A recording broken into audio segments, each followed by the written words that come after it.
Isang magandang at mapagpalang gabi, mga minamahal kong taga-subaybay. Handa na ba kayong muling buksan ang inyong mga puso at isipan sa isang panibagong kwentong hahamon sa ating mga paniniwala? Sabi nila, ang tulong ay dumarating sa mga sandaling hindi natin ito inaasahan mula sa mga taong hindi natin inaakalang magiging bahagi ng ating buhay. Ngunit paano kung ang kamay na alok ng saklulo ay siya ring kamay na magkukulong sa isang napakagandang hawa, amoy ng piniritong bawang, ng kumukulong sabaw, at ng pinaghalong pawis ng mga parokyano. Ito ang mudong ginagalawan ni Liwayway Alcantara. Sa loob ng maliit, ngunit laging sikat na kusina ni Inay, bawat araw ay isang pakikipagbuno. Ngunit para kay Liway, ang bawat pagod ay may katumbas na pag-asa. Order po, isang platong sisig, at 2 kanin. Sigaw niya sa kusinera habang maingat na inilalapag ang isang mangkok ng mainit na sinigang sa mesa ng isang pamilya. Kahit papagod na ang mga binti at likod niya sa maghapong pag-taasikaso, isang matamis na ngiti pa rin ang isinasalubong niya sa bawat isa. Para sa pamilya sa probinsya, para sa mga kapatid na nag-aaral, para sa kinabukasan na matagal na niyang pinapangarap. Ang bawat sentimong kinikita niya ay may pangalan na at may patutunguhan. Gabi na at dagsaan pa rin ng mga tao. Isang grupo ng mga lalaking maingay at amoy alak ang pumasok at umupo sa isang sulok. Narinig ni Liway ang bulungan ng kanyang katrabaho. Nako, andyan na naman sila. Inat ka dyan, Liway. Tumangol lang siya at huminya ng malalim. Trabaho lang. Kailangan niyang maging propal. Miss, order namin. Sigaw ng isa sa mga lalaki. Isang malaking taong may mapupulang mata. Dala ang kanyang munting notepad. Nilapitan sila ni Liway. Good evening po, sir. Ano po ang sa inyo? Habang kinukuha ang order, hindi niya maiwasang maramdaman ang mga matang humuhusga sa kanya. Mula ulo hanggang paa. Pinaliwala niya ito at mabilis na bumalik sa kusina. Sa pagmamadali niyang maihatid ang isang malaking palayok ng bagong lutong bulalo, hindi niya napansin ang paa ng isa sa mga lalaking iyon na nakaharang sa daan. Sa isang iglap, ang lahat ay naganap ng napakabilis. Natapilok si Liway. Ang palayok na hawak niya ay tumilapon. Ang kumukulong sabaw ay sumabuhi diretso sa braso at dibdib ng malaking lalaki. Isang nakabibing sigaw ang pumuno sa buong karinderya. Ah, ang init. Namilog ang mga mata ni Liway sa takot. Ang lalaki ay napasugod tayo. Hawak ang namumulang braso. Ang galit sa mga mata nito ay tila apoy na handang tumupok sa kanya. Ano ba? Tanga ka ba, miss? Ulyaw nito sa kanya. At sa isang kilos sinunggaban nito ang buhok ni Liway. Aray, pasensya na po, sir. Hindi ko po sinasadya. Naiiyak na pakiusap ni Liway habang sinusubukang alisin ang kamay ng lalaki. Ang lahat ng tao sa loob ay natigilan. Walang sino mang nang nahas na umawat. Ang takot ay gumuhit sa mukha ng lahat. Itinaas ng lalaki ang kanyang kamay. Handa nang sampalin ang kaawa. Awang dalaga. Napapikit na lang si Liway. Naghihintay sa sakit na dadapo sa kanyang pisngi. Ngunit walang sampal na dumating. Sa halip, isang boses ang narinig niya. Isang boses na kalmado ngunit may bigat at awridad na nagpatigil sa buong paligid. Itiwan mo siya.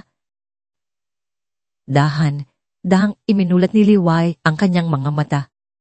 Nakatayo sa harapan nila ang isang lalaking hindi niya pa nakikita kailanman. Nakasuot ito ng mamahaling Amerikana. Malinis, ang gupit ng buhok at may tindig na kagalang, dalang. Ang mga mata nito ay nakatutok sa lalaking may hawak sa kanya. Isang tingin na malamig at mapanganib. Sino ka para utusan ako? Hamon ng lasing na lalaki, ngunit bakas sa boses nito ang bahagyang pag-aatubili. Hindi sumagot ang estranghero. Sa halip dahan itong lumapit. Ang bawat galaw nito ay tila pinag-aralan, kalmado, tiyak, at puno ng kapangyarihan. Kinuha nito ang telepono mula sa bulsa. Isang tawag lang, mahinang sabi ng estranghero at sisiguraduhin kong ang gabing ito ang magiging pinakamalaking pagkakamali sa buhay mo. Ngayon, ulitin ko, bitiwan mo si Tilamay kung anong mahika sa mga salitang yon. Agad na binitiwan ng malaking lalaki ang buhok ni Liway at napaatras. Nagkatinginan ng magkakasama at walang anumang salita. Mabilis silang lumabas ng kalenderya. Nang mawala na sila, ang buong atensyon ng estranghero ay nabaling kay Liway na ngayon ay nanginginig sa sahig. Ang lamig sa mga mata nito ay napalitan ng tila pag-aalala.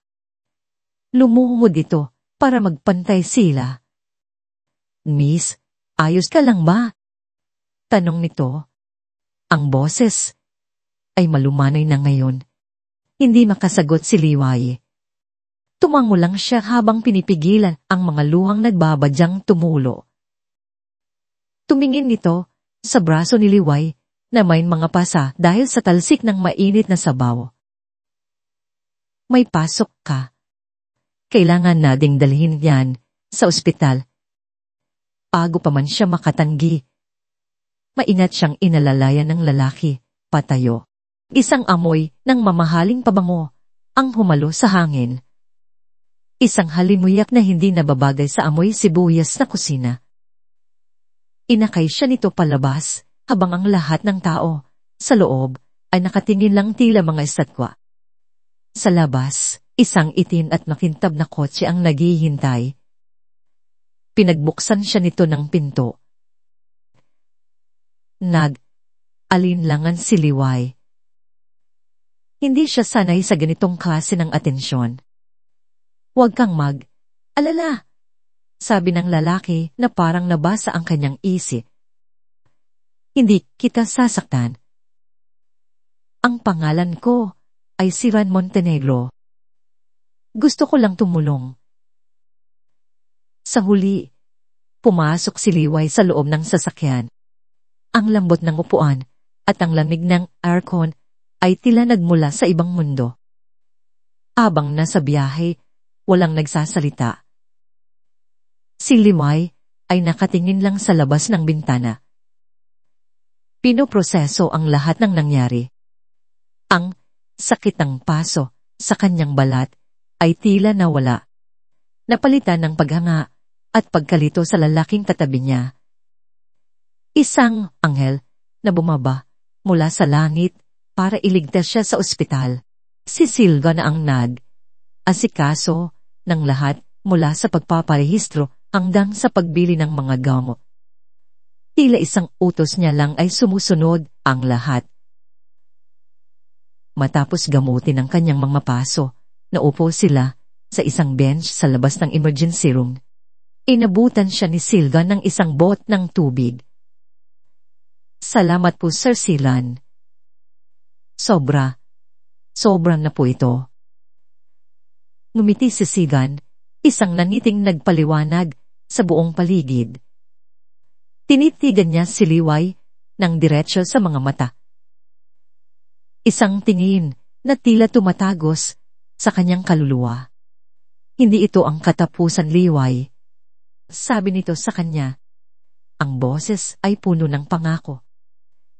Ito ang simula. Hayaan mong tulungan kitang baguhin ang buhay mo.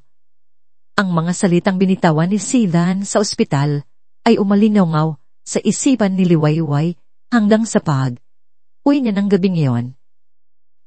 Hayaan mong tulungan kitang baguhin ang buhay mo. Isang pangako na tila bituing kumikinang sa madilim na kalangitan ng kanyang buhay. Hindi siya nakatulog. Iniisip kung yun ba ay panaginip lamang. Kinabukasan, isang itim na sasakyan pagnilar sa kanya ang huminto sa tapat ng kusina ni Ing. Kumaba si Sidan nakasuot ng isang simpleng polo shirt, ngunit bakas pa rin ang karangyaan. Ang lahat ng mga mata ay napunta sa kanya kasama na ang mga nagulat na katrabaho ni Liway. Liway, bati nito na may ngiti. Handa ka na ba? Handa saan po, sir? Naguguluhang tanong ni Liway habang pinupunasan ng mga kamay sa kanyang apron. Sa bagong simula, sagot ni Silan, maikli at malaman, kinausap niya ang may-ari ng karinderya, abot ng isang makapal na sobre. At bago pa man maintindihan ni Liway ang nangyayari, siya ay opisyal ng resignin. Na may kasamang 2 taong sahod bilang bayad pinsala. Habang nasa biyahe, hindi makapagsalita si Liway. Ang puso niya ay naghahalo sa pagitan ng tuwa at kaba. Saan siya dadalhin ng lalaking ito? Ano ang ibig sabihin ng lahat ng ito? Huminto ang sasakyan sa harap ng isang napakataas at eleganteng gusali sa pinakasentro ng lungsod ng Arawan. Isang turing gawa sa salamin na tila umabot sa mga ulap. Inalalayan siya ni Sidan papasok sa isang grandiosong lobby at sumakay sila sa isang pribadong elevator. Ito na tayo, sabi ni Sidan nang bumukas ang pinto ng elevator. Diretsong tumangbag sa kanila ang isang malawak na sala. Napasinghap si Liway. Ang buong unit ay napapalibutan ng salamin, mula sahig hanggang kisame, na nagbibigay ng 360 na tanawin ng buong shirt. Ang mga kasangkapan ay moderno. Ang sahig ay gawa sa mamahaling kahoy. At ang bawat sulok ay sumisigaw ng karangyaan na sa mga magasin niya lang nakikita. Saan po tayo, sir? Tanong niya. Nahihiyang tumapak sa makintab na sahig. Umarap si Sigan sa kanya. Ang mga mata ay seryoso. Hindi tayo. Ikaw. Ito ang bago mong tahanan. Liway. Namilog ang mga mata ni Liway. Po. Pero, paano? Akit po. Dahil karapat, dapat ka rito. Simpleng sagot ni Sidan. Ayokong makita kang nasasaktan at nahihirapan sa lugar na yon. Mula ngayon, ako na ang bahala, sao. Hindi napigilan ni Liway ang kanyang mga luha. Niyakap niya si Sidan ng mahigpit. Isang niyakap ng purong pasasalamat. Salamat, Sir Sigan. Hindi ko po alam kung paano kayo pasasalat. Huwag muna akong tawagin, sir. Silan na lang. Pulong nito habang marahang hinahaplos ang kanyang buhok. Ang sumunod na mga araw, ang buhay ni Liway ay naging isang ferial. Ibinili siya ni Silan ng mga bagong damit, dinala sa mamamahaling restaurant, at higit sa lahat, tinulungan ang kanyang pamilya. Isang tawag lang at ang utang ng kanyang mga magulang sa bukid ay nabayaran na. Ang mga kapatid niya ay nailipat sa isang mas magandang paaralan para kay Lee at sa kanyang pamilya si Sigan ay isang santo. Isang hapon, habang namamasyal si Liway sa parke na malapit sa gusali, suot ang isang magandang bestida at isang mamahaling pulseras na regalo ni Sidlan. Isang batang lalaking may marurungis na damit at magulong buhok ang lumapit sa kanya. "Ate, palimos po," sabi ng bata. Ang mga mata ay malungkot. Kumuha ng pera si Liway sa kanyang bag at iniabot sa bata. Ngunit sa halip na kunin ang pera, ang mga mata ng bata ay napako sa kanyang pulseras. "Ingat ka sa mga kumikinang," sabi ng bata sa isang boses na seryoso at tilang mas matanda kaysa sa kanyang hitsura. Napakunot ang noo ni Liway. "Anong sabi mo?" Hindi sumagot ang bata. Tinitigan lang siya nito, isang tingin na puno ng kahulugan na hindi niya maintindihan. Bago pa man makapagtanong muli si Liway, mabilis na tumakbo palayo ang bata at nawala sa gitna ng mga nagdaraang tao. Ang engkwentro na iyon ay nag-iwan ng kakaibang pakiramdam kay Liway. Sino ang batang iyon at ano ang ibig sabihin ng kanyang sinabi? Sinubukan niyang kalimutan yon. Iniisip na baka dala lang yon ang kahirapan. Nang gabing iyon, ipinagluto ni Silan si Liway sa napakalaking kusina ng penthouse. Habang kumakain sila, tila napansin ni Silan ng kanyang pananahimik. "May problema ba, Liway? Kanina ka pa ahimik." "Wala po, Sildan. May iniisip lang." Pagsisinungaling niya. Hindi niya alam kung bakit. Ngunit parang ayaw niyang ikwento ang tungkol sa bata. Ito ang unang pagkakataon na naglihim siya sa lalaking nagbago ng kanyang buhay. Ngumiti si Sildan at hinawakan ang kanyang kamay. "Huwag mong isipin ng kahit ano. Ang gusto ko lang ay maging masaya ka. Kalimutan mo na ang dati mong buhay. Nandito ka na sa akin ngayon. Ligtas ka na."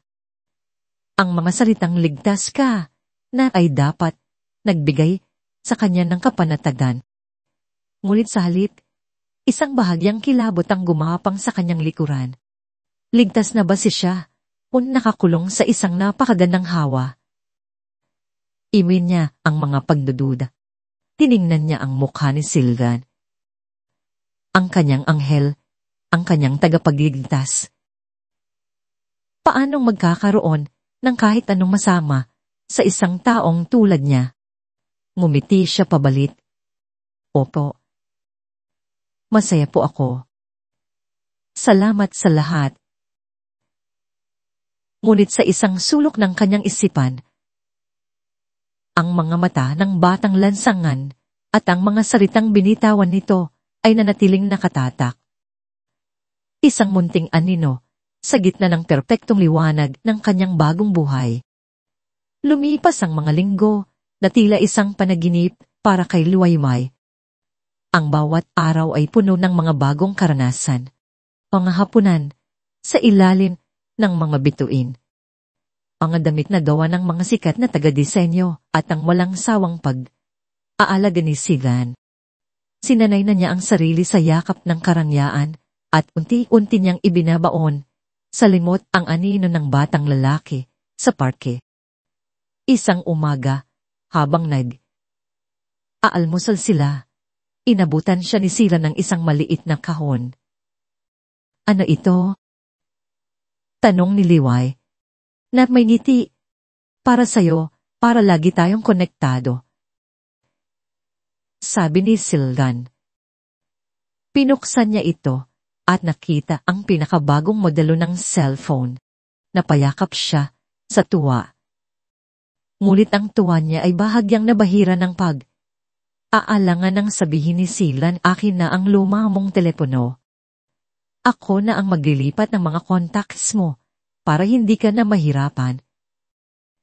Habang pinapanood niyang buksan ni Sildan ang kanyang lumang telepono, isang pakiramdam ng paglabag sa privacy ang gumapang sa kanyang dibdib. Para bang binubuklat nito ang bawat pahina ng kanyang nakaraan. Ngunit iminaksin niya ang pakiramdam na yon. Tumutulong lang naman si Sylvan ba? Nang sumunod na hapon, habang nagbabasa si Liway sa sala, tumunog ang bago niyang telepono, isang hindi rehistradong numero. Sinagot niya ito. Hello, Liway. Si Lino ito. Kababata mo. Isang malapad na ngiti ang gumungit sa labi ni Liway. Si Lino, ang kanyang matalik na kaibigan mula sa kanilang probinsya. Lin, kamusta ka na? Bakit ngayon ka lang tumawag? Nagkatawanan sila, nagkamustahan, at nagbalik tanaw sa kanilang mga kalokohan noong bata pa. Ang tawanan ni Liway ay umalingaw sa malawak na pentos, isang tunog ng purong saya at nostalgia. Hindi niya namalayan ang pagdating ni Sylvan na tahimik na nakatayo sa likuran niya. Hawak ang isang baso ng tubig. Nang ibaba ni Liway ang telepono, ang ngiti sa kanyang labi ay unting nawalan nang makita ang itsura ni Sylvan. Ang panga nito ay naninigas. Ang mga mata nito ay madilim. Sino yon? Tanong ni Sylvan. Ang boses ay malamig. Si Lino po. Ibig kong sabihin. Si Lino kaibigan ko sa probinsya. Sagot ni Liway, biglang kinabahan. Mukhang masala ka masyado. Habang kausap siya, sabi ni Sylvan dahang inilapag ang baso sa mesa. Ano ang usapan ninyo? Wala naman. Nagkamustahan lang kami. Matagal na kaming hindi uusap. Talaga ba? Ang bawat salita ni Sylvan ay tila may patalin. Bakit kailangan mong makipag-usap sa mga tao mula sa dati mong buhay? Hindi pa ba ako sapat para sa'yo, Liway? Biglang may kumalinglaw na tunog ng nababasag na salamin. Sa isang iglap ng galit, hinampas ni Sylvan ang baso sa mesa. Dahilan para magkalat ang bubog at tubig sa sahig. Napatalon si Liway sa gulat at takot. Nanginginig siyang napaatras. Ito ang unang pagkakataon na nakita niya ang ganitong panig ni Sylvan. Isang panig na nakakatakot. Nang makita ni Sylvan ang takot sa mga mata ni Liway, tila siya natuuhan. Mabilis siyang luman. Ang mukha ay puno ng pagsisisi. Liway, mahal. Pasensya na. Hindi ko sinasadya. Nabigla lang ako. Natakot akong baka may iba pang magpapasaya sa'yo. Natakot akong mawala ka sa akin. Niyakap siya nito ng mahigpit. Sa una, nanigas si Liway sa takot, ngunit ang mga pamilyar na bisig at ang malambing na boses nito ay unting nagpakalma sa kanya. Mahal lang kita, kaya ako nagkakaganito. Pulong nito. Sinubukan ni Liway na paniwalaan yon.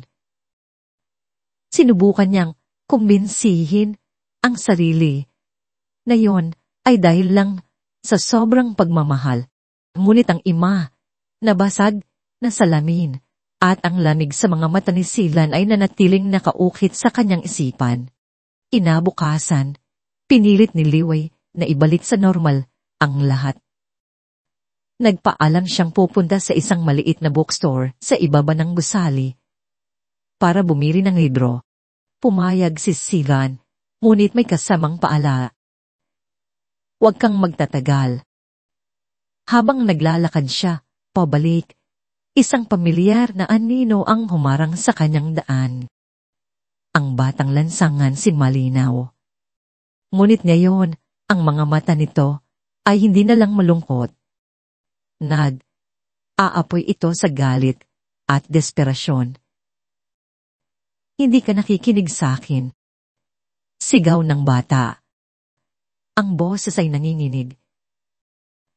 Umalis ka na, bata. Wala akong panahon. sabi ni Liway. Sinusubukang lampasan siya.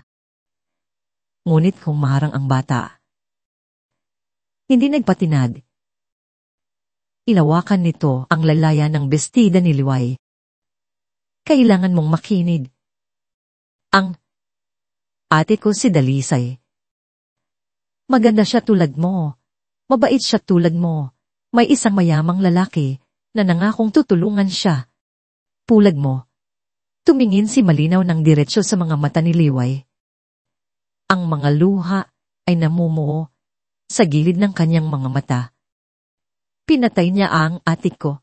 Ang mga salitang yon ay tumama kay Liway na parang isang malakas na sampal. Mas malinaw, mas direkta, mas sakit. Hindi na ito isang babala. Isa na itong akusasyon. Hindi totoo yan. Aliw ka. Sigaw ni Liway, ngunit ang sarili niyang boses ay nanginginig. Pinitiwan niya ang pagkakahawak ng bata at mabilis na tumakbo pabalik sa gusali.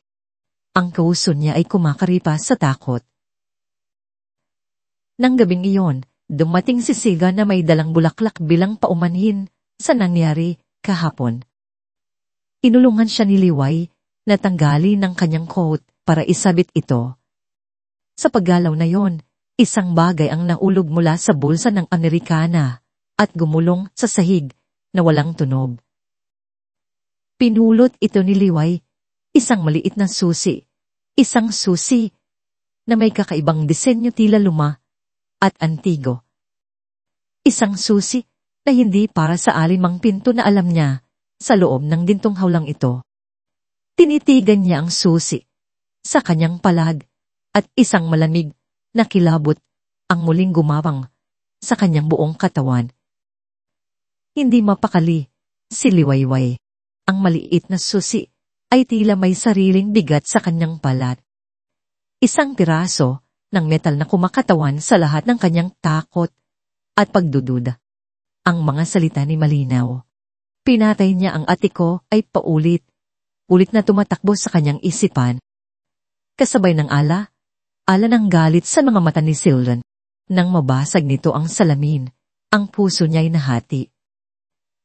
Sa isang banda, naroon ang utang na loob. Ang pasasalamat sa lalaking umiahon sa kanya mula sa putik.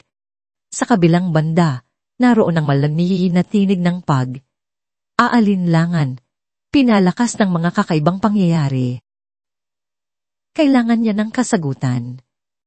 Kailangan niyang malaman kung Angel na kanyang minamahal ay isa lamang demonyong nagbabalat kayo. Hinintay niya ang malalim na gabi.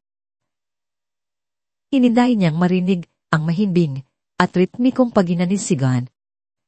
Mula sa master's bedroom, ang buong penthouse ay tahimik maliban sa mahinang ugong ng aircon at sa malakas na kabog ng kanyang sariling dibdib.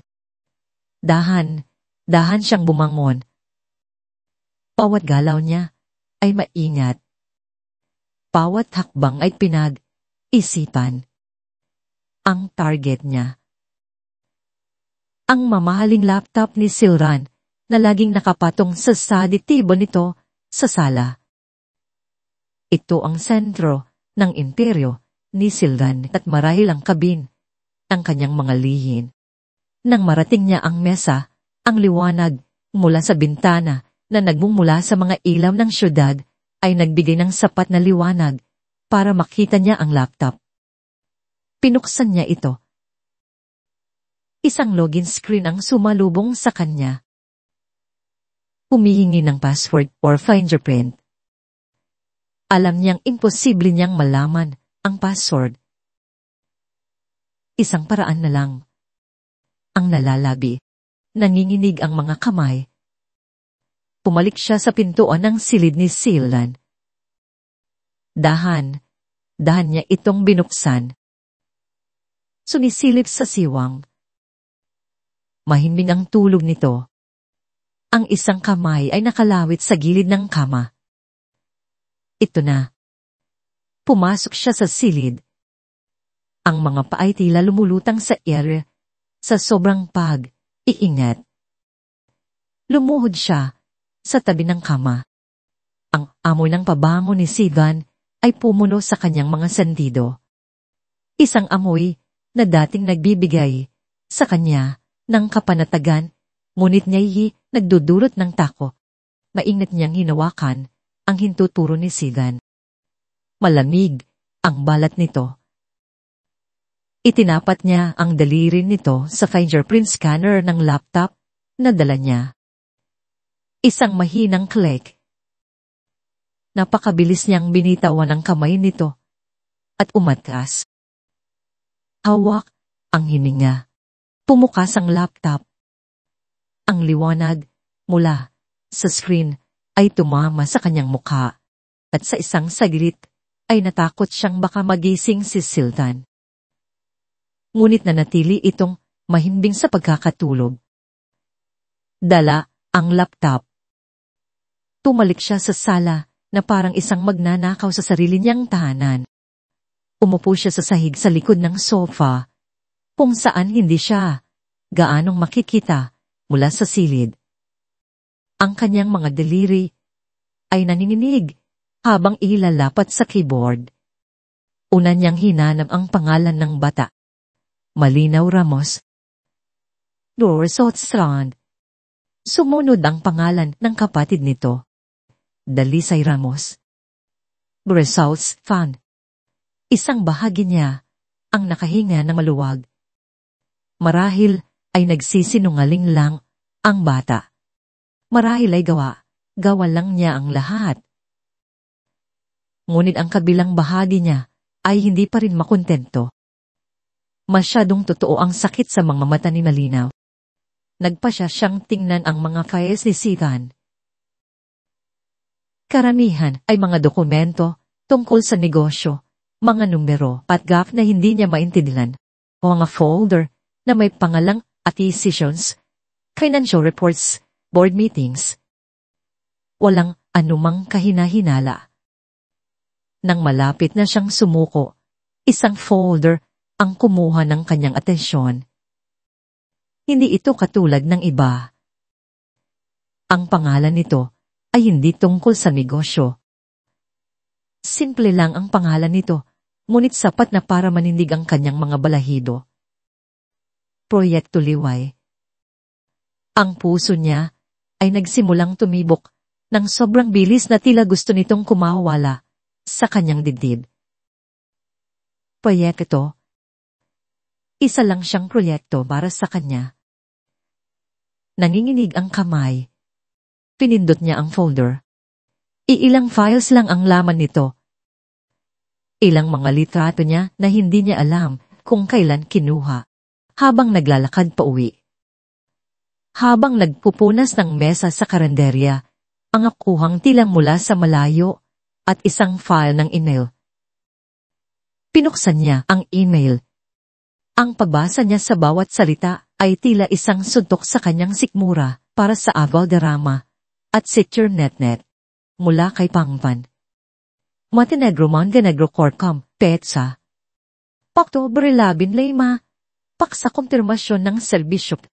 Tinoong Valderrama, kinukumpirma ko ang pagtanggap ng iyong ulat. Ang kabayaran ay naipadala na sa iyong account. Kaya ng usapan. Siguraduhin mo lang na ang iyong tao ay magagampanan ng maayos ang kanyang papel sa ikaset ng gabi sa kusina ni Inay. Kailangan kong lumikha ng isang kaguluhan sapat para masaktan ng bahagya ang target. Ngunit hindi sapat para magdulot ng permanenteng pinsala. Kailangan kong tiyakin na siya ay magiging mahina at matatakot. Ang mahalaga ay ang aking pagdating. Kailangan kong magmukhang isang tagapagligtas. Huwag kang magkakamali. Sina. Ulit na binasa ni Liwayway ang email. Umaasang nagkakamali lang siya ng pagkakaintindi, ngunit malinaw ang lahat. Ang mga salita ay tila mga punyal na sumasaksak sa kanyang tuso. Ang aksidente. Ang lalaking nagwala. ang pagdating ni Silan. Lahat ay isang dula, isang perpektong isinulat na palabas kung saan siya ang bida na walang malay. Hindi ito tadhana. Ito ay isang plano. Hindi siya iniligtas. Siya ay hinuli. Isang malamig na pawis ang tumagaktak sa kanyang noo. Ang pakiramdam ng pagiging ligtas at minamahal ay biglang naglaho na palitan ng isang nakasusuklam na katotohanan. Ang gintong haula ay hindi isang regalo. Isa itong kulungan na matagal nang inihanda para sa kanya. Ang kanyang anghel ay isang halimaw na nagtulano ng bawat hakbang para maikulong siya. Nanginginig. Isinara niya ang email. Ang kanyang paghinga ay mababaw at mabilis. Nais niyang sumigaw, ngunit walang boses na lumalabas. Nais niyang tumakbo, ngunit saan siya pupunta? Sa gitna ng kanyang panit, isang mahinang tunog ang narinig niya mula sa silid, tulugan. Isang pag-umol. Ang tunog ni Sildan na gumagalaw sa kanyang pagkakatulog. Biglang bumalik sa katinuan si Liway. Kailangan niyang ibalik ang laptop. Kailangan niyang magpanggap na walang nangyari. Sa sobrang pagmamadali, isinara niya ng malakas ang takip ng laptop. Puwak, ang tunog ay tila umalingaw sa katahimikan ng gabi. Mabilis niya itong ibinalik sa study table sa eksaktong posisyon kung saan niya ito kinuha. Pabalik na sana siya sa kanyang silid nang mapansin niya ang isang bagay. Ang screen ng laptop ay hindi tuluyang namatay. Muli itong umilaw, ipinapakita ang login screen at sa ilalim ng kahon.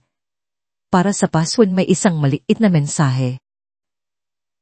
Welcome back. Isang bakas, isang katibayan na may gumamit nito.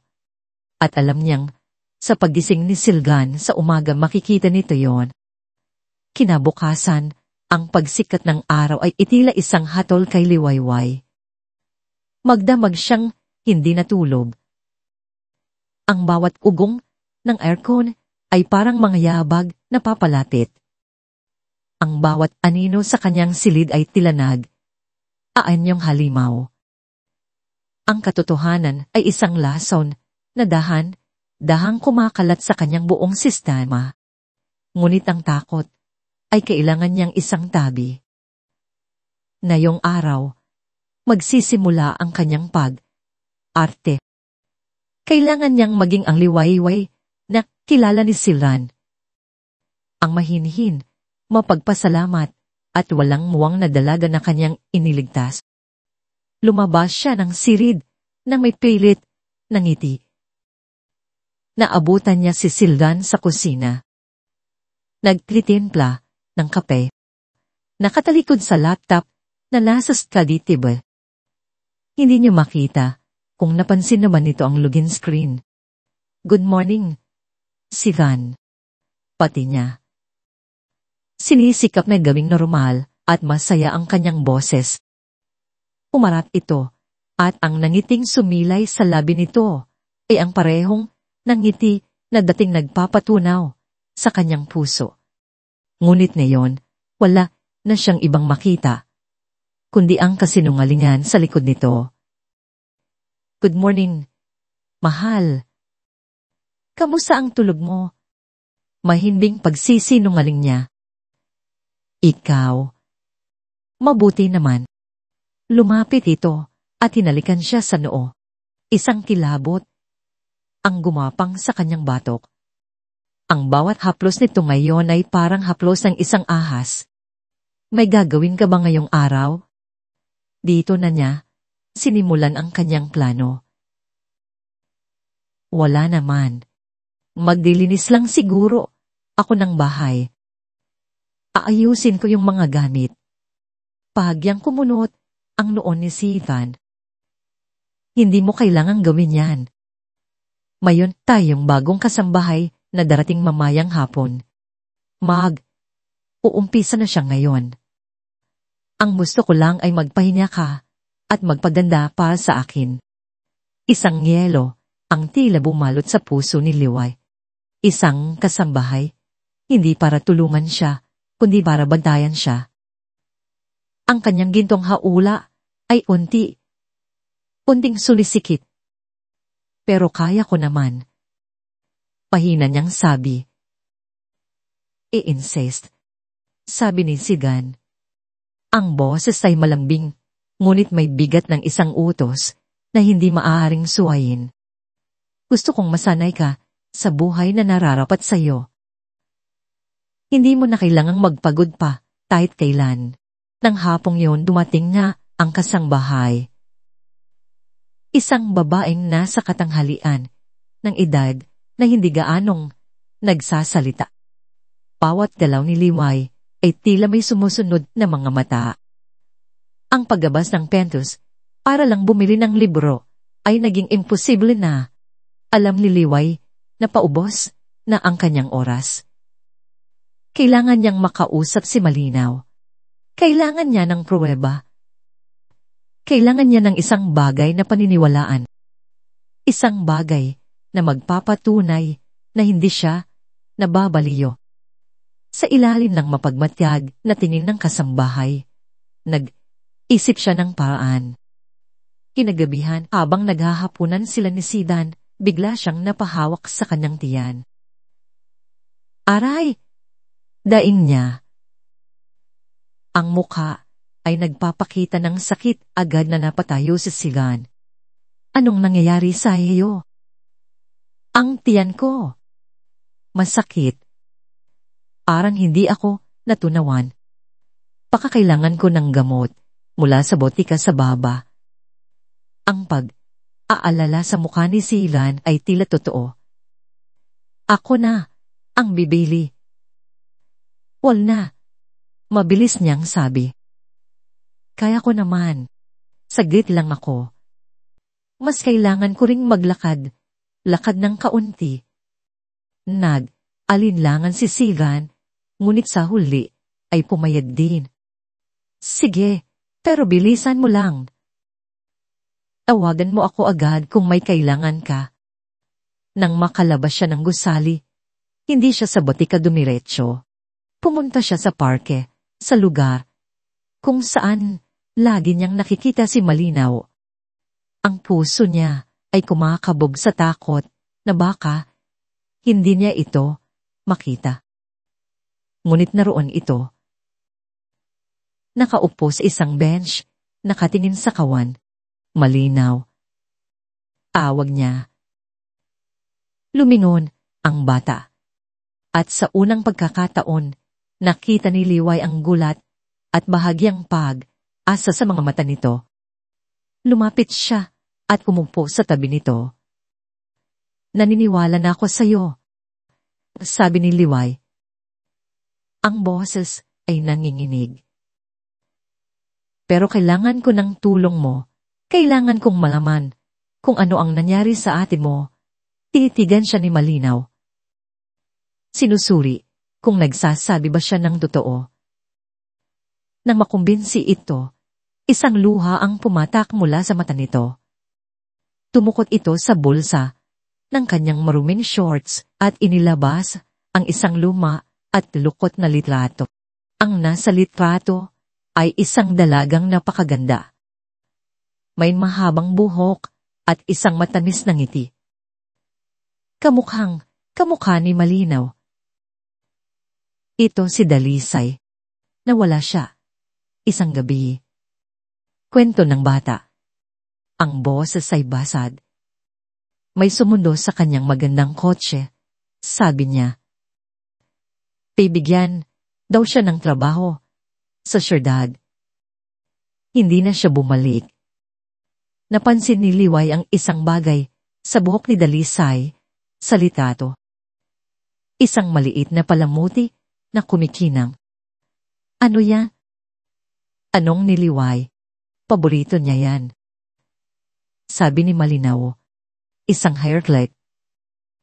Pigalo pa sa kanya ni inay bago siya namatay. Hindi niya yan inaalis kahit kailan. Itinuro ni malinaw ang hair clip sa litrato at ang puso ni Liway ay tila huminto sa pagtibok. Ito ay isang pilak na paro. Paro na may maliliit na asol na bato sa pakpak. Isang paro, parong kulay bughaw. Ito ang nawawala at Liway. Umiiyak na, sabi ng bata. Hanapin mo ito. Kapag nahanap mo iyan, malalaman mong totoo ang lahat ng sinasabi ko. Hinawakan ni Liway ang kamay ng bata. Pangako, malinaw. Hahanapin ko. Pumalik si Liway sa penthouse na may bagong determinasyon. Hindi na lang ito tungkol sa kanyang pagtakas. Tungkol na rin ito sa pagbibigay ng hustisya para kay Dalisay. Pagpasok niya, naabutan niya si Silvan sa sala. Naghihintay. Ang tagal mo yata. Tanong nito. Ang boses ay may bahid ng hinala. Mahaba ang pila sa botika. Muli niyang pagsisinungaling. Ngunit ang mga mata ni Silvan ay napako sa isang bagay. Sa laylayan ng kanyang besida, may isang maliit na tiyan ng putik. Putik mula sa parte. Hindi nagsalita si Silvan tungkol dito. Ngumiti lang ito, ngunit ang nangiting iyon ay hindi na umabot sa kanyang mga mata. At alam ni Liway ang alti niya ay kailangan na niyang mas galinan pa. Gabing iyon, habang nagpapanggap na natutulog, ang isip niya ay naglalakbay sa buong penthouse. Saan niya hahanapin ang paro? Paro ni Dalisay? Saan? Itinago ng isang halimaw ang kanyang mga topyo. At pagkatapos, naalala niya ang susi. Ang antigong susi na nahulog mula sa bulsa ni Silvan. Sinubukan na niya ito sa lahat ng pinto sa bahay, ngunit walang pinagbuksan. Ngunit may isang lugar pa siyang hindi nasusubukan. Isang malaking aparado ng mga libro sa library ni Satan. Laging nakasara, laging nakakandado. Kinabukasan, habang wala si Siran, sinubukan niya kinuha niya ang susi mula sa pinagtataguan niya. Lumapit siya sa aparador ng libro. May isang maliit na keyhole na halos hindi makita, nakatago sa isang ukit. Nanginginig ang kamay. Isinuksok niya ang susi sa keyhole. Sakto. Umugot siya ng isang malalim na hininga. Ipinikit ang kanyang mga mata at dahang pinihit ito, isang mahinang halos hindi marinig. Kilit ang umaling awungaw sa katahimikan ng silidaklatan. Hindi ito isang aparador. Ang buong istante ng libro kasama ang daang tomo na nakahilera rito ay umusog paop na parang isang pino. Nagbubunyag ng isang madilim na lagusan sa likod nito. Isang lihim na silid. Nakatayo si Liwayway sa bukana. Ang puso niya'y dumadagundong sa kanyang dibdib. Sa loob ng dilin, alam niyang naghihintay ang mga sagot na kanyang hinahanap. Ngunit kasabay ng mga sagot na yon, alam din niyang aabang ang isang katotohanan mas madilim at mas nakapangingilabot kaysa sa kanyang pinakamasamang bangungot. Ang paghahanap sa paro ni Dalisay ay malapit ng magwakas at ang pagtuklas sa tunay na anyo ng halimaw ay malapit ng magsimula. Ang bigat ng istante ng libro ay parang bigat ng isang pinto ng kabaong. Itinulak ito ni Liwayway ng buong lakas at isang mahinang angit, ang tanging tunog na bumasad. Sa katahimikan, isang malamig na hangin ang humampas sa kanyang mukha. Isang hangin na tila galing sa ilalim ng lupa. Walang buhay at hindi gumagalaw. At ang amoy, ang pamilya na amoy ng pinatuyong lavender, ang signature scent ni Silvan ay bumalot sa kanya. Ngunit sa pagkakataong ito, hindi ito nadulot ng kapanatagan. Nagdulot ito ang pagkasuklam. Ang amoy ay mas matapang dito, mas puro na parabang dito mismo sa silid na ito nagmumula ang lahat. Sumilip siya sa loob. Kadiliman ang una niyang nakita. Ngunit habang nasanay ang kanyang mga mata, unti niyang naaninag ang mga hugis sa loob. May mga ilaw, ngunit hindi ito ang karaniwang ilaw sa isang silid. Ang mga ito ay mga spotlight, maliit, nakatutok, at sinadyang magbigay diin sa mga bagay na nasa ilalim nito. Tuong tapang siyang humakbang papasok. Ang sahig ay malamig sa kanyang mga paa. Ang pinto sa kanyang likuran ay nanatiling bahagi nakabukas. Ang tanging koneksyon niya sa mundo ng mga buhay. At doon nakita niya ang lahat.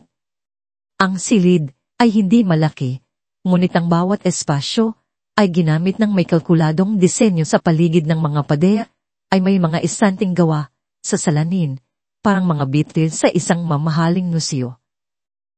Bawat isa ay may sariling ilaw mula sa itaas na nagbibigay liwanag sa iisang bagay na nasa loob nito. Nasa isang muslo siya, isang dambana para sa mga nawawala. Dahan siyang lumapit sa unang instante. Sa loob, sa isang nagawa sa itim na pelos, ay nakalatag ang isang suot lang alampay na may borda ng mga bulaklak. Nakasabit ito na parabang kalalaglag lang mula sa leeg ng may-ari nito. Sa sumunod na istante, isang maliit na diary na may kupas na leather cover ang naroon. Nakabuklat ito sa isang pahina na may sulat kamay ng isang babae na puno ng mga pangarap at pag-asa. Lumakad pa siya. Isang pares ang sapatos na pangsayaw. Ang isa ay may sirang takong. Isang pilak na suklay na may ilang hibla ng mahabang itim na buhok. Isang kwintas na may pendant na hugis puso. Bawat bagay ay isang kwento. Bawat bagay ay isang buhay na pinutol. Bawat bagay ay isang turto. Isang malamig na pakiramdam ang gumapang sa kanyang sikmura. Ang mga babaeng ito, hindi lang sila nawawala. Hindi lang sila mga ala-ala. Sila ang mga koleksyon ni Sylvan. Ang kanyang paghinga ay naging mababaw. Ang bawat pagtibok ng kanyang puso ay isang malakas na dagundong sa kanyang mga tain niya. Para siyang nalulunod sa katahimikan ng silid.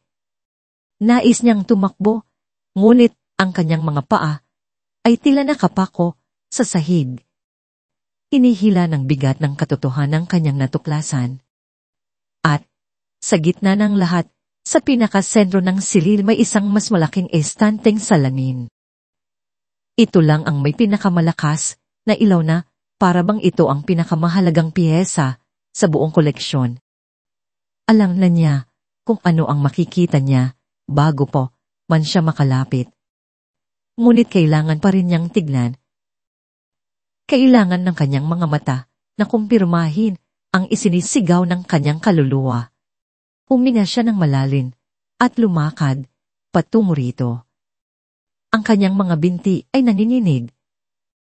Ang kanyang mga kamay ay nanlalamig. At doon sa ilalim ng matinding liwanag, nakapatong sa isang itim na pedesal. Naroon ito. Isang pilak na hairclip. Ugis aro. Ang mga pakpak nito ay may maliliit na batong, kulay bughaw na kumikinang na parang mga biti. Ang paro ni Dalisay, napatakip si Liwayway sa kanyang bibig upang pigilan ng isang sigaw ng lagin. Ang imahe ni Dalisay mula sa litrato, ang kanyang matamis na ngiti ay biglang sumulpot sa kanyang isipan. Kasunod nito, ang mukha ni malinaw ang mga matang puno ng luha at pag-asa. Hanapin mo ito, Ate Liway. nahanap na niya. At kasabay ng pagkakahanap niya rito ay ang pagkakahanap niya sa isang katotohanang masahol pa sa kamatayan. Si Sidon Montenegro, ang kanyang anghel, ang kanyang tagapagligtas. Ang lalaking nagbigay sa kanya ng lahat ay isang mamamatay tao. Isang halimaw na nag-iipon ng mga ala ng mga babaeng pinaslang at siya na ang susunod. Ang proyekto. Liwayway. Siya ang magiging pinakabagong karagdagan sa karumal. Dumal na koleksyong ito. Sa gitna ng kanyang pagkatulala, isang tunog mula sa labas ang bumasag sa katahimikan. Ngayabag. Papalapit sa silidaklatan, papalapit sa lihim na pinto. Nanigas si Liwayway. Ang dugo sa kanyang mga ugat ay tila nagyelo. Hindi siya makagalaw, hindi siya makahinga. Nakulong siya. Nakulong siya sa loob ng libingan kasama ang mga kaluluwa ng mga biktima ni Silgan. At pagkatapos narinig niya ang boses nito, ang boses na dating musika sa kanyang pandinig, ngunit ngayong tunog ng isang hatol, malambing mapagmahal at puno ng kasinungalingan. Liway, mahal ko na saan ka? Nakatayo si Liwayway, na parang isang estatwang yabit-yari sa yelo sa gitna ng silid ng mga tropyo. Ang bawat hiblan ng kanyang kalamnan ay nanigas sa takot. Ang boses ni Sildan, mula sa labas, ay tila isang malagong na anunsyo ng kanyang kamara. Narinig niya ang mahinang pagbukas ng pinto ng library, ang mga yabag na lumalapit sa nakatagong estande, at pagkatapos, katahimikan. Isang nakabibing katahimikan na mas masahol pa kaysa sa anumang sigaw. Alam niyang nakita na ni Silda ng bahagyang nakaawang na pinto. Alam na nito. Dahan ang estande ng libro ay itinulak ng tuluyan. Ang liwanag mula sa library ay pumasok sa madilim na silid at kasabay nito ang anino ng isang matangkad na lalaki. Nakatayo roon si Sildan. Hindi siya mukhang galit. Hindi siya mukhang gulat. Ang nakaguhit sa kanyang perpektong mukha ay isang ekspresyon ng pagkadismaya na parabang isang batang nahuling nagnanakaw ng kanin. Ang mga mata niya ay hindi nakatingin kay Liwayway. Nakatingin ito sa bukas na pinto sa kanyang obra maestra na nalapastangan. Pagkatapos ang kanyang tingin ay dahang lumipat mula sa mga instanteng salamin. Hanggang sa wakas, ay tumamat ito kay Liwayway na nakatayo sa tabi ng tropyo ni Dalisay. Sana hindi mo ito nakita, sabi ni Sedan. Ang boses ay kalmado na tila uusapan lang nila ang panahon. Gusto ko sanang maging isang perpektong sorpresa.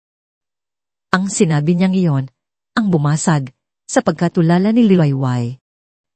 Isang alon ng galit, isang dalisay at aapoy na galit ang biglang pumalit sa kanyang takot. Mga sorpresa ito. Ang mga buhay ng mga babaeng ito.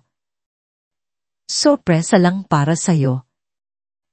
Isang ngiti ang sumilay sa labi ni Sildan. Isang naniting hindi umabot sa kanyang mga mata. Isang naniting malamig at nakapangingilabot. Dito na ang maskara, ang mapagmahal na si Sildan Montenegro ay tuluyan ng nalaglag. Ang kaharap niya ngayon ay ang halimaw sa tunay nitong anyo. Hindi mo naiintindihan, Liway. Sabi nito. Dahang humakbang papasok sa silid. Bawat hakbang niya ay may bigat. Hindi ko sila pinatay. Iniligtas ko na paatras si Liwayway. Iniligtas. Mula saan? Mula sa pagkakaroon ng buhay. Mula sa paglipas ng panahon. Paliwanag ni Sidan na parabang ito ang pinakalohikal na bagay sa mundo. Lumapit siya sa istante na may lamang sutlang alangpahay. Tingnan mo siya. Maganda, dalaga, puno ng pangarap. Ngunit ano ang mangyayari sa kanya paglipas ng taon? Tulukutin ang problema, kukupasin ng edad, magiging ordinaryo. Ngunit dito, inaplos niya ang salamin. Mananatili siyang maganda at perpekto. Magpakailanman, naglakad siya patungo sa dayari. Ang mga pangarap niya dito, hindi sila mabibigo. Mananatili silang purong pag-asa. Hindi magdudungisan ng mapait na katotohanan ng buhay. Para siyang isang museo curator na buong pagmamalaking ipinapakita ang kanyang koleksyon. Bawat yo ay kanyang binibigyan ng kwento. Isang baluktot na paliwanag sa kanyang kabaliwan. Ang kanyang boses ay puno ng biksyon na parabang naniniwala talaga siya na siya ay isang Diyos na nagbibigay ng biyaya ng walang hanggang kagandahan. O nga, sinungaling, sigaw ni Wayway. Ang mga luha ng galit ay tumutulo na sa kanyang mga pisngi. Hindi mo sila iniligtas.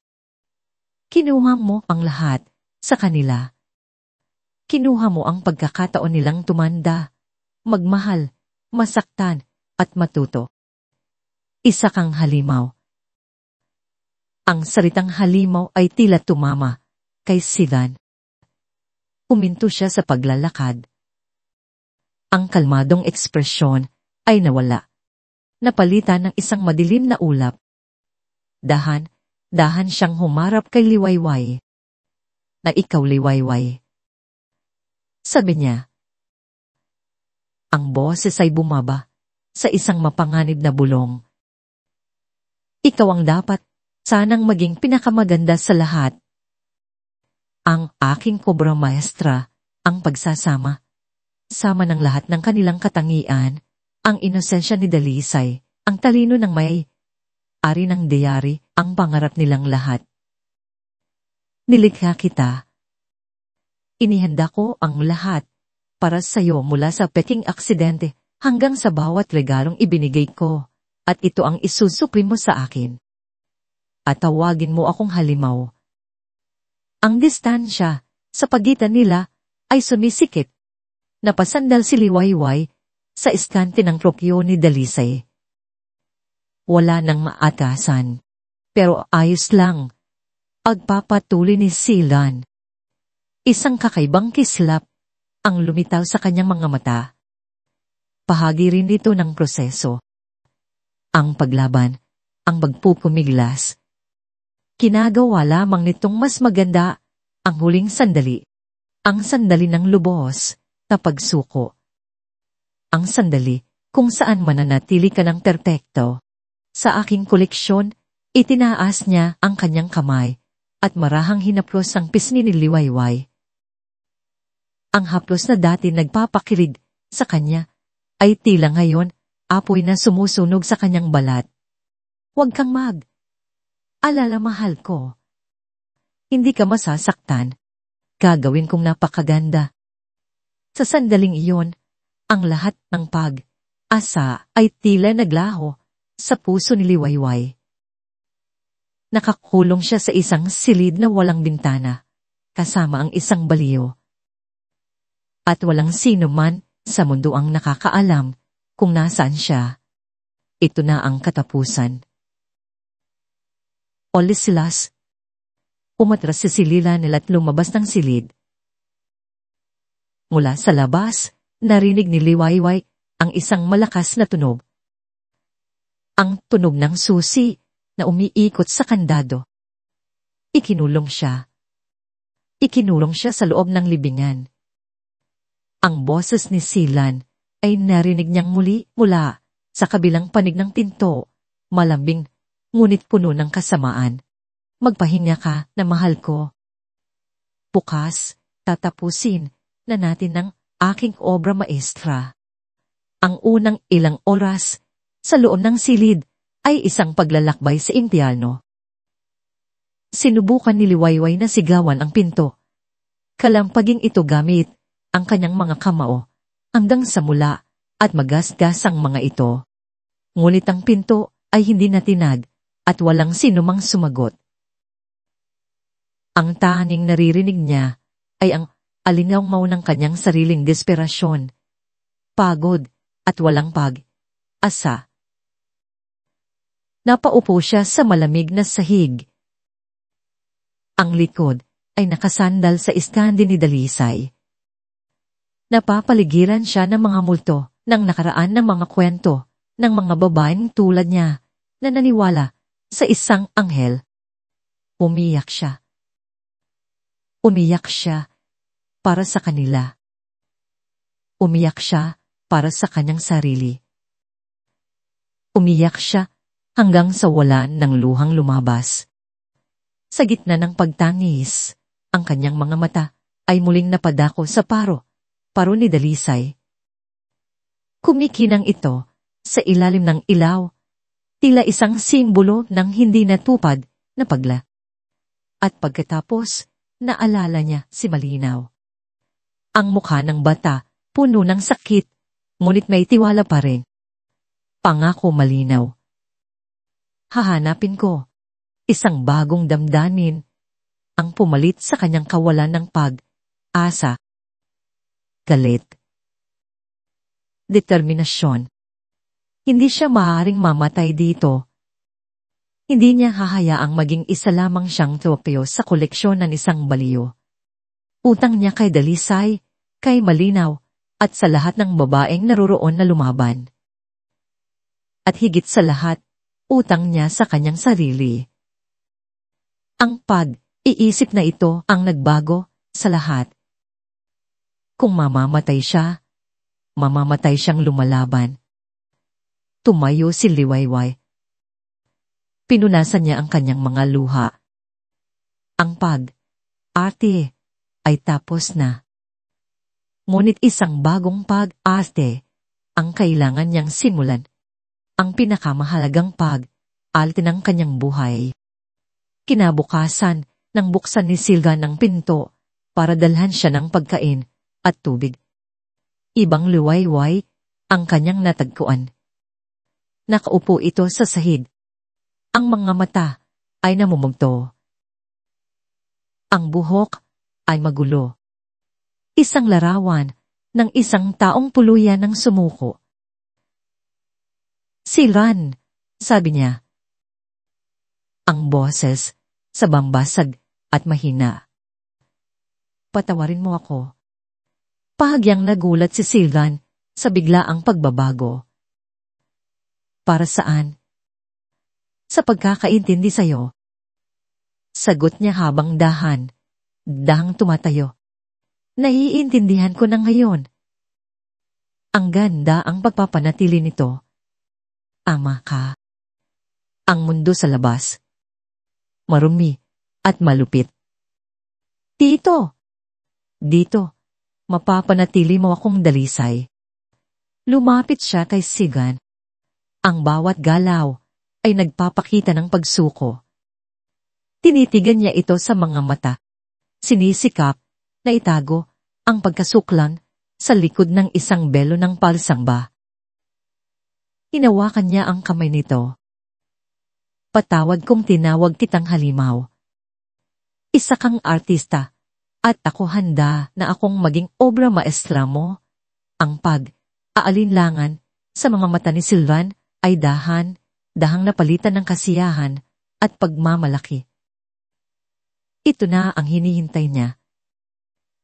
Ang lubos na pagsuko, ang pagtanggap, ang kanyang tagumpay. Alam kong maiintindihan mo rin, mahal ko. Sabi nito hinahaplos sa ang kanyang pisngi. Alam kong makikita mo ang karangalan sa aking ginagawa.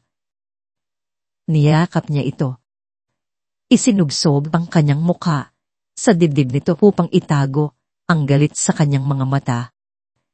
At habang nakayakap ang kanyang mga mata, ay naglakbay. Sinusuri ang bawat kilos ni Siga ng paraan ng pag-lock niya ng pinto. Ang mga susi sa kanyang bulsa, ang kanyang mga nakasanayan, tinamit niya ang pagmamalaki at kayabangan nito laban sa kanya. Sa sumunod na araw, ang kanyang pag-arte ay naging mas kapanipaniwala. Tinulungan niya si Sylvan sa paghahanda para sa kanyang seremonya. Itinanong niya kung ano ang kanyang isusuot. Itinanong niya kung anong musika ang patutugtugin lahat, habang lihim na naghahanap ng butas ng kahinaan. Sa paglilinis niya ng banyo, sa loob ng penthouse, isang ideya ang pumasok sa kanyang isipan. Ang kanyang lumang cellphone, ang telepon kinuha sa kanya ni Silan. Saan niya kaya ito itinago? Malamang ay itinapon ng ngunit kung hindi. Naalala niya ang sinabi ng isang kaibigan niya noon. Walang mas magandang taguan kaysa sa likod ng inidoro. Dali niyang binuksan ang takip ng tangke ng tubig ng inidoro at naroon ang nakabalot sa isang plastic bag ang kanyang luma. Mumurahing cellphone. Tila itinago ito ni Sidan bilang isang paalala ng buhay na kanyang iniligtas. Isa pang tropyo. Ang puso niya ay lumundag sa tuwa, ngunit kailangan niyang maging maingat.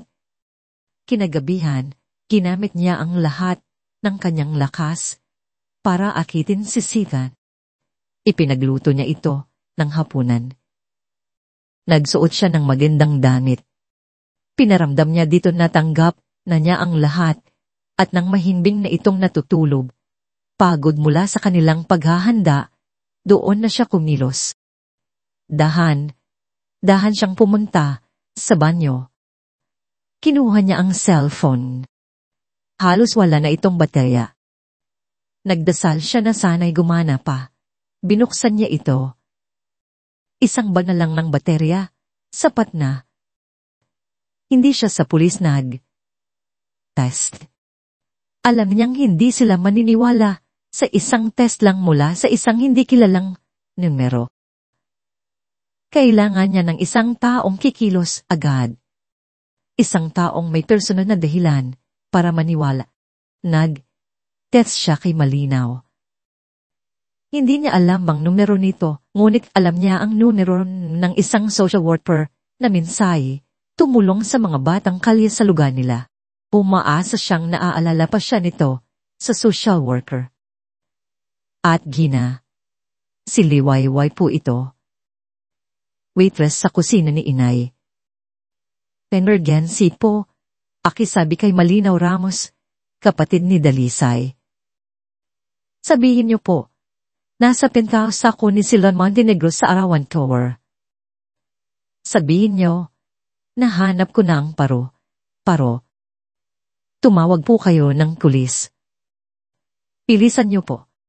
Papatayin niya ako. Pinindot niya ang send. Isang maliit na tunog ang nagkumpirma na naipadala na ang mensahe. Agad niyang pinatay ang cellphone upang alisin ang lahat ng ebidensya. Binuksan niya ito.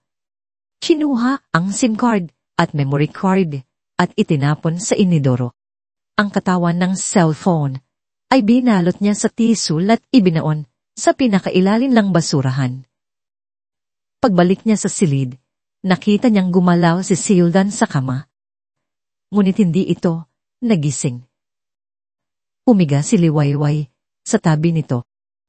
Ang puso niya ay naghahalo sa takot at pag-asa. Nagawa na niya ang kanyang bahagi. Ngayon, ang kanyang buhay ay nakasalalay na sa isang text message at sa isang batang lansangan. Kinabukasan, pumasok si Silgan sa silid na may dalang isang napakagandang bestidang puti. Mahaba ito. Iyari sa sutila at tila damit ng isang anghel o ng isang iaalay. Oras na. Sabi nito, ang mga mata ay kumikinang sa pananabik. Isang artistang handa nang ilagay ang huling piraso sa kanyang obra maestra.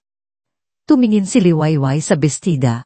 Pagkatapos ay sa mukha ni Sidan, isang pilit na ngiti, ang kanyang isinukli, ang kanyang huling pag-arte. Mulit habang sinusunod niya si Sylvan palabas ng silid, ang kanyang mga mata ay hindi nakatingin sa bestida. Lihim, itong gumagala sa paligid. Naghahanap ng kahit ano, isang matigas na bagay, isang matulis na kagamitan, kahit ano na maaaring maging sandata dahil alam niya sa kanyang puso, ang text message ay isang pag-asa lamang. Ang tunay na kaligtasan ay kailangan niyang ipaglaban gamit ang sarili niyang mga kamay. Ang gabi ay hindi pa tapos at ang seremonya ng halimaw ay magsisimula pa lamang. Ang sala ng penthouse ay nabago. Ang mga ilaw ay pinadilin at tanging mga kandila ang nagbibigay liwanag. Lumilika ng mga gumagalaw na anino sa mga pader. Isang klasikong musika malungkot at marahan ang tumutugtog mula sa isang venue player. Sa gitna ng sahig, may isang mesang nakanda na may 2 baso ng alak. Ihanda ni Sylvan ang lahat para sa isang romantikong gabi na sa katunayan ay isang altar para sa kanyang seremonya. Suot ang puting bestida. Pakiramdam ni Liwayway ay isa siyang multo. Bawat hibla ng kanyang pagkatao ay sumisigaw na tumakbo, ngunit pinanatili niya ang kalmadong ekspresyon. Ang kanyang mga mata ay patuloy na naglilibot. Sinusuri ang bawat bagay sa paligid. Umupo ka, mahal ko. Sabi ni Sidan, ang boses ay malambing na parang seda. Isang huling salo para sa kagandahang hindi lilitas. Sumunod si Liwayway. Ang kanyang mga galaw ay mabagal at sinadya. Habang paupo, ang kanyang mga mata ay napadako sa isang bagay sa ibabaw ng coffee table na malapit sa sofa. Isang magbigat na crystal ashtray. Makapal, matigas, posible. Alam mo ba, Liway? Pagsisimulan ni Sidan habang ibinubuhos ang pulang alak sa mga baso. Ang bawat isa sa kanila ay may espesyal na sandali. Isang ala na aking itinatago bago ko sila tuluyang palayain. Si Dalisay. Mahilig siyang kumanta. Inantahan niya ako bago siya pumanaw. Napakagandang boses. Isang matinding galit ang kumulo sa loob ni Liwayway. Inamit niya ang galit na yon, hindi para sumabog, kundi para maging panggatong. At ako, Sildan, tanong niya. Sinisikap na panatilihing nanginginig ang kanyang boses. Ano ang magiging espesyal na sandali ko? Ngumiti si Sildan. Ang sayo, ang pinakapaborito ko sa lahat. Ang iyong mga mata. Ang paraan ng pagtingin mo sa akin nung una tayong magkita sa ospital. Puno ng pag-asa, puno ng tiwala. Iyon ang gusto kong maging huling imahe. Ang sandali, kung saan lubos ang iyong tiwala sa akin bago ka maging isang obra maestra. Inabubot niya ang baso, ang alak, kay Liwayway. Tinitigan ito ni Liway.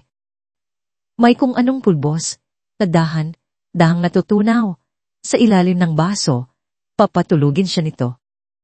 Gagawin siyang mahina. Ito na ang pagkakataon.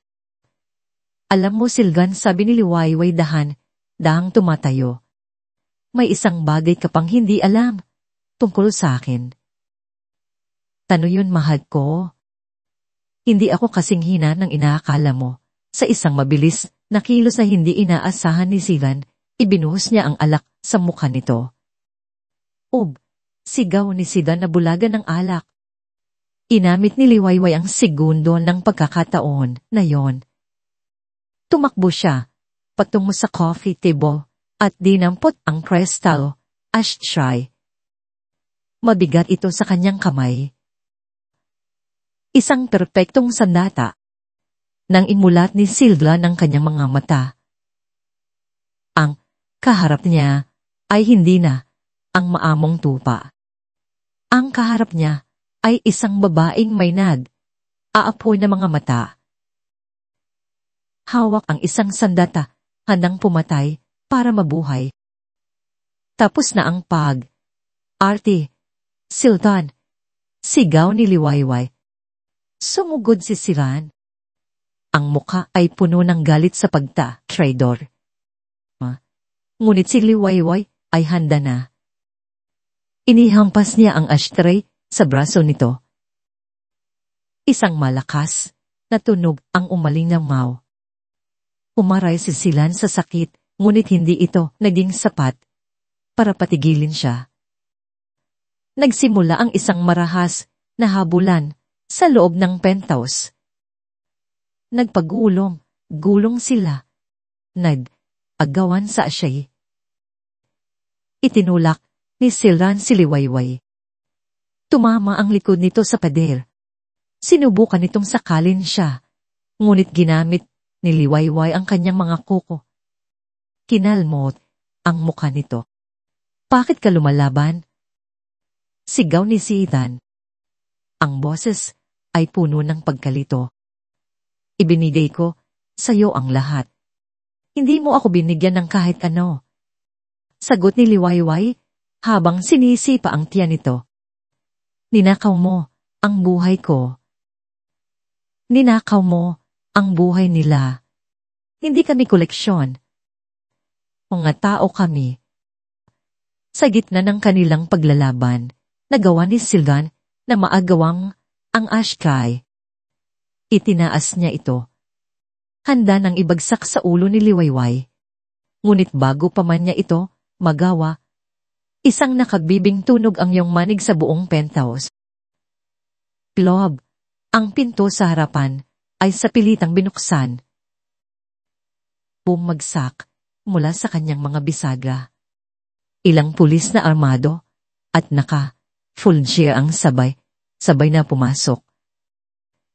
Ang mga laser site ng kanilang mga baril ay nagbisto lang mga pulang tuldok sa madilim na sala. Pulis, bitawan mo siya! Sigaw ng hepe. Natigilan si Sidran.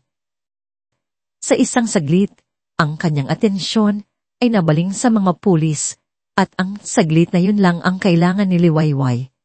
Gamit ang lahat ng natitira niyang lakas. Itinulak niya si Silva ng buong puwersa. Nawalan ito ng balan. Ang likod nito ay tumama sa malaking bintanang salamin na nakaharap sa syudad. Isang malakas na tunog ng nababasag na salamin. Para itong isang slow motion na eksena sa isang pelikula. Ang ekspresyon ng gulat at hindi paniniwala sa mukha ni Silvan. Ang hangin ng gabi na biglang pumasok sa silid. At ang katawan ng halimaw na dahang nahuhulog pababa sa mga kumikinang na ilaw ng lungsod ng arawan. Tahimik. Nakatayo si Liwayway. Nanginginig, duguan at pagod. Ngunit buhay, nakatingin siya sa butas sa bintana sa kalangitan, kung saan nawala ang kanyang berdugo. Pagkatapos ang kanyang mga tuhod ay bumigay. Bago pa man siya bumagsak sa sahig, naramdaman niyang may mga brasong sumalo sa kanya. Sa gitna ng kaguluhan, isang pamilyar na mukha ang kanyang nakita. Si Malinaw, kasama ang isang social worker. Umiiyak sa tuwa at takot. Ligtas na, lumipas ang isang taon. Ang kwento ng anghel na halimaw na si Silan Montenegro ay gumibal sa buong bansa. Ang mga balita ay puno ng mga detalye ng kanyang mga krimen, ng kanyang lihim na silid at ng mga kwento ng mga pamilya ng mga babaeng matagal nang nawawala na sa wakas ay nagkaroon ng kapayapaan. Si Y. Alcantara, ang babaeng nakaligtas, ay naging simbolo ng katapangan. Ngunit malayo, sa mata ng publiko, ang paglalakbay ni Liwayway ay naging tahimik at personal. Ang mga unang buwan ay isang pakikipaglaban sa mga bangungot at trauma. Bawat gabi, binabalikan siya ng mga anino ni Sigal ng pakiramdam ng kanyang mga kamay sa kanyang liig ng tunog ng nababasag na salamin. Ngunit hindi siya nag-iisa. Tinulungan siya ng mga terapist, ng mga bagong kaibigan, at higit sa lahat ni Malinaw na hindi umalis sa kanyang tabi. Ang batang lansangan na dating nagbabala sa kanya ay naging kanyang kapatid. Ang kanyang constant na paalala na sa gitna ng kadiliman, mayroong pag-asa. Dahil sa mga legal na proseso, isang malaking bahagi ng legal na yaman ni Siran na walang ibang tagapagmana ay napunta kay Liwayway bilang danyos perwiso. Sa una, gusto niyang itakwil ang perang iyon. Ito ay perang nadumisan ng dugo. Ngunit isang gabi habang nakatingin sa mga bituin kasama si Malinaw, isang ideya ang nabuo sa kanyang isipan. Hindi niya kayang burahin ang nakaraan, ngunit kaya niyang gamitin ang mga basag na piraso nito para bumuo ng isang mas magandang kinabukasan para sa iba. Isang maaraw na hapon, nakatayo si Liwayway sa harap ng isang bagong pinturang gusali. Isang malaking arko na may mga nakaukit na salita ang sumalubong sa mga bisita. Kanlungan ng tala. Ito ang kanyang proyekto. Isang pundasyon at tahanan para sa mga batang lansangan, tulad ng dating si Malinaw. Isang lugar kung saan sila makakahanap ng ligtas na masisilungan, pagkain, edukasyon, at higit sa lahat, pagmamahal. Habang pinagmamasdan niya ang mga bata na masayang naglalaro sa hardin, isang sumilay sa kanyang mga labi. Isang tunay na ngiti, walang bahid ng takot o pagkukunwari. Ito ang unang pagkakataon sa loob ng isang taon na naramdaman niyang tunay na payapa ang kanyang puso. Lumapit siya sa salamin, sa may entrance hall. Tinitigan niya ang kanyang refleksyon. Nakita niya ang mga pagbabago. May isang mahabang peklat sa kanyang braso. Isang ala ng gabing iyon. Ngunit ang kanyang mga mata ay iba na. Wala na ang takot at kawalan ng pag-asa. Napalitan ito ng tatag, ng karunungan at ng isang liwanag na hindi kayang patayin ng kahit anong dilin. Handa ka na, Ate Liway. Lumingon siya at nakita si Malinaw na ngayon ay nakasuot ng malinis na uniforme ng eskwela. Ang buhok nito ay maayos na nakasuklay at ang mga mata nito ay kumikinang sa saya. O naman, now, sagot ni Liwayway. Kinulo ng bahagya ang buhok nito. Lumabas sila sa hagdan para sa munting programa ng inaugurasyon. Maraming tao ang dumalo, mga social worker, mga donor, mga opisyal ng barangay, at ang kanyang pamilya mula sa probinsya na umiiyak sa pagmamalaki. Nang siya na ang magsalita, kinuha ni Liwayway ang mikropono. Tumingin siya sa mga mukha ng mga bata sa kanyang harapan. Nakita niya ang kanyang sarili sa kanila. Ang pangarap, ang takot, ang pag-asa. Maraming salamat po sa inyong pagdalo. Pagsisimula niya ang boses ay matatag. Ang lugar na ito ay isinilang mula sa isang madilim na karanasan. Ngunit naniniwala po ako na hindi tayo binibigyan ng kahulugan ng ating mga pinagdaanan. Pinibigyan tayo ng kahulugan ng kung ano ang ating ginagawa matapos nating pagdaanan ang mga ito. Ang kanlungan ng tala ay isang pango. Pagpapatuloy niya, isang pangako na kahit sa pinakamadilim na gabi laging may mga bituin na gagabay sa atin pauwi. Para sa bawat batang naririto, kayo ang mga bituin. Kayo ang pag-asa. Pagkatapos ng kanyang talumpati, nilapitan siya ni Malinaw. May inabot itong isang maliit na bagay, isang kahon. Pinuksan ito ni Liwayway. Sa loob, nakapatong sa isang unan ay isang pilak na hair plate. Ugis paro. Pinaayos ko po, sabi ni Malinaw. Ibinigay po sa akin ng mga pulis.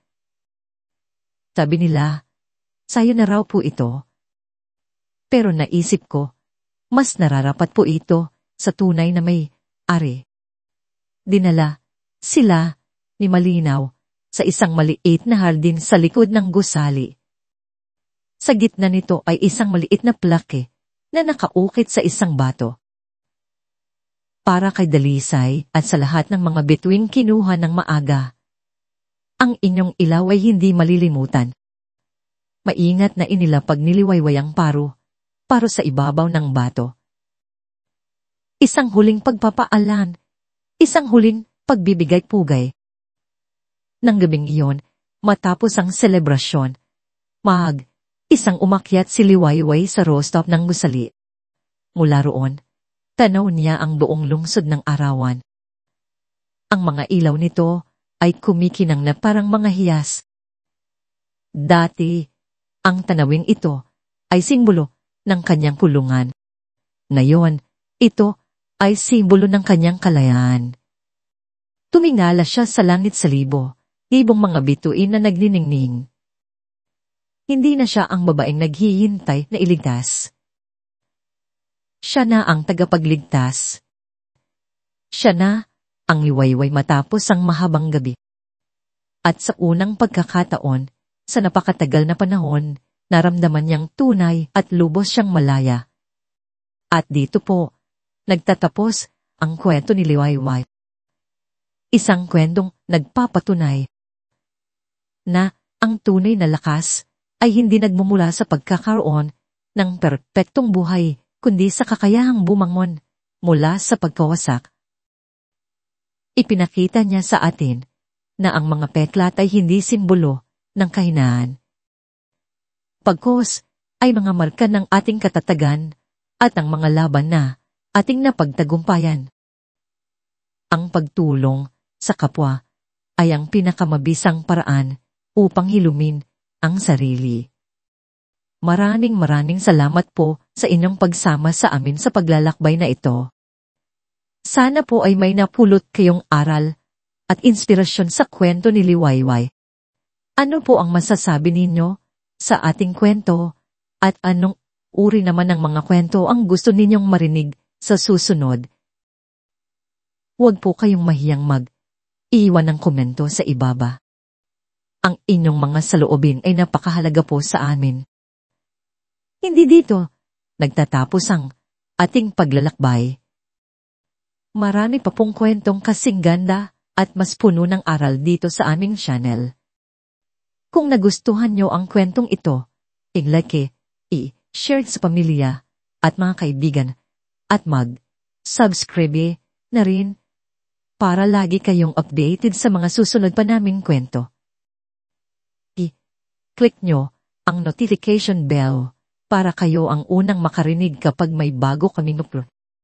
Pagpalain po kayo ng Panginoon, kayo at ang inyong buong pamilya. Hanggang sa muli.